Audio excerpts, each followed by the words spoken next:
Hello मित्रांनो, मी पुन्हा एक नवीन कथा घेऊन आली आहे. तर कृपया सगळ्यांनी नीट ऐका. तर आजची कहाणी आहे एक दुःखद प्रेम कहाणी. जर तुम्ही ऐकली तर तुम्हीही प्रेम करण्याआधी खूप वेळा विचार कराल, सावधानतेने प्रेम कराल. तर चला सुरुवात करते मी आजच्या ह्या व्हिडिओला. मित्रांनो, जगातील सर्वात सुंदर गोष्ट म्हणजे प्रेम आहे. परंतु काळाच्या ओघात जशी बदलली तशी प्रेमाची परिभाषा सुद्धा हळुवारपणे बदलत चालली आहे. याला माझा विरोध मुळीच नाही, उलट समर्थन आहे. काळाच्या ओघात जर सारंच काही बदलत गेलं असेल तर मग प्रेम त्याला अपवाद का ठरावं? परंतु हल्ली असे म्हणतात की आकर्षणातून झालेले प्रेम खरे प्रेम नसून विचारांवर झालेले प्रेम हे खरे असते आणि तेच आयुष्यभर टिकते. असेलही कदाचित, परंतु मला नाही वाटत. आणि अयशस्वी प्रेमाची गोष्ट ही ऐकल्यानंतर तुमचेही कदाचित विचार बदलतील. तर चला वेळ न घालवता मी स्टोरीला सुरुवात करत आहे. रामायण महाभारतातील अनेक पात्रांना वाचून ज्या तरुण वयातील मुलाने रामायणातील एक पात्र रावण, ज्याच्यावर अनेक विरोध झाले, त्याच पात्राला न्याय मिळवून देण्यासाठी बुद्ध, शिवराय, शाहू फुले, आंबेडकर ही विचारधारा डोळ्यासमोर ठेवून साहित्य क्षेत्रात आपले पहिले पाऊल ठेवले. त्याच मुलावर त्याच्या याच विद्रोही विचारांवर आकर्षित होऊन एक मुलगी प्रेम करायला लागली होती आणि याचा त्याला थांग पत्ता सुद्धा नव्हता. तो मुलगा तर बिचारा एक चांगल्या मित्रासारखा तिच्याशी बोलत होता. ती जेव्हा जेव्हा एकटी पडली तेव्हा तेव्हा तो तिच्या मदतीला धावत होता.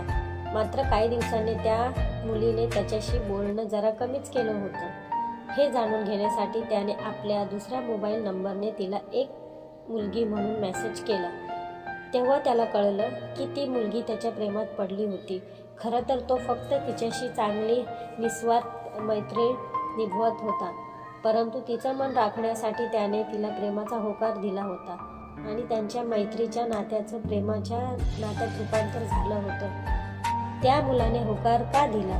हाच प्रश्न जसा तुमच्या मनात प्रथमदर्शनी पडला असेल तसा माझ्याही मनात पडला होता.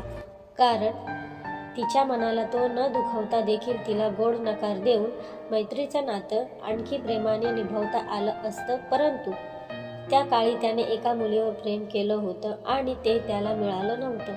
म्हणून त्याने विचार केला की मला तर माझं प्रेम मिळू शकलं नाही, परंतु माझ्यामुळे का होईना पण तिला तिचं प्रेम मिळावं, तर एखादी मलाही समाधान वाटेल आणि ती मुलगी सुद्धा आनंदित राहील. शेवटी असं म्हणतच होते की आकर्षणातून झालेले प्रेम खरं नसून विचारांवर झालेलं प्रेम हे खरं असतं आणि तेच आयुष्यभर टिकतं. म्हणून त्याने आपला विचार न करता तिला हसत हसत होकार दिला. त्याला हळूहळू वाटायला लागलं की आपलं खरं प्रेम हेच आहे आणि तेच आपण आयुष्यभर टिकावून ठेवू. म्हणून त्याने खूप काही स्वप्न सुद्धा पाहिले होते. शिवाय त्याने तिला ज्यावेळी विचारलं की कधी साथ तर सोडणार नाही ना, तर तिने देखील थेट लग्न करशील का असं म्हटलं. मग तर प्रेम तुटायचा प्रश्नच निर्माण नव्हता. परंतु नियतीला कदाचित काही वेगळंच मान्य होतं. ती एका हॉस्पिटलला काम करत होती.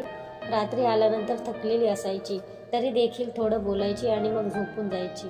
याबद्दल त्याची काही तक्रार नव्हती की ती वेळ देत नाही वगैरे, कारण तो स्वतःच तिला म्हणायचा की बोलणं तर आयुष्यभर आहेच, परंतु आधी आराम महत्त्वाचा आहे. हळूहळू त्याचं आणखी बोलणं वाढत गेलं आणि मग तिने तक्रार केली की तू जेवली का, कशी आहेस असं विचारत नाही.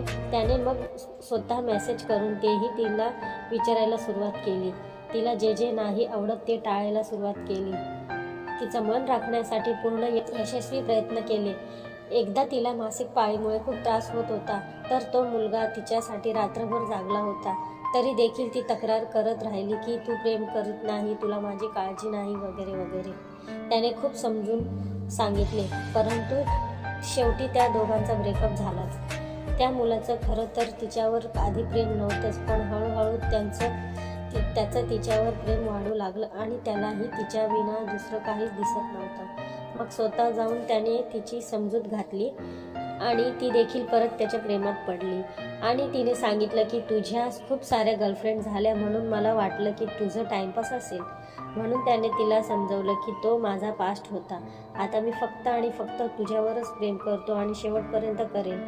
ते परत एकत्र आले, परंतु काही दिवसांनी तिची आजी वारली, त्यामुळे ती मामाच्या गावी गेली. त्यावेळी त्यांचं कित्येक दिवस बोलणंच झालं नाही.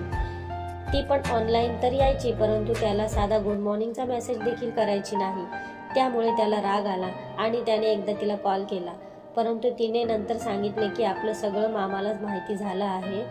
आजपासून मला कॉल नको करू, माझं आयुष्य बर्बाद केलंस वगैरे वगैरे आरोप तिने त्याच्यावर केले. परंतु त्याला तिची खूप आठवण आली होती म्हणून तो तिला कॉल करीत होता आणि परत त्या दोघांचा ब्रेकअप झाला. त्या मुलाने तिची खूप माफी मागितली, विनवणी केली, तेव्हा ती मानली तर खरी. मात्र यावेळी तिने खरंच त्याच्याकडे लक्ष दिलं नव्हतं. फक्त नाममात्र गर्लफ्रेंड राहिलेली होती. त्यामुळे तो खूप डिस्टर्ब झालेला होता, कारण त्याचं यावेळी फक्त ब्रेकअप नव्हतं झालं तर त्याच्यावर खूप मोठं संकट आलं होतं. त्याच्या जीवन मरणाचा प्रश्न निर्माण झाला होता. त्यालाही वाटत होतं की गर्लफ्रेंड म्हणून नाही तर कमीत कमी एक मैत्रीण म्हणून तिने त्याला साथ द्यावी, कारण कधीतरी साधं मैत्रीचं नातं देखील नव्हतं. त्यावेळी तिच्या एकट्यापणात त्याने तिची साथ दिली होती. तो तिला समजावून सांगायला प्रथमत्व झाला होता आणि त्याच्यावर संकट आल्यावर तिच्याकडे थोडं बोलायलाही वेळ नाही. खरं तर तिचा हॉस्पिटलचा जॉब सुटल्यानंतर त्यानेच तिला एक छोटा जॉब मिळवून दिला होता. एवढं करूनही त्या मुलाबद्दल तिला थोडंही काही वाटलं नव्हतं. हाच सर्वात मोठा प्रश्न निर्माण होतो. मला नाही माहिती त्याच्या विचारांवर प्रेम केलं होतं की आणखी काय बघून प्रेम केलं. तर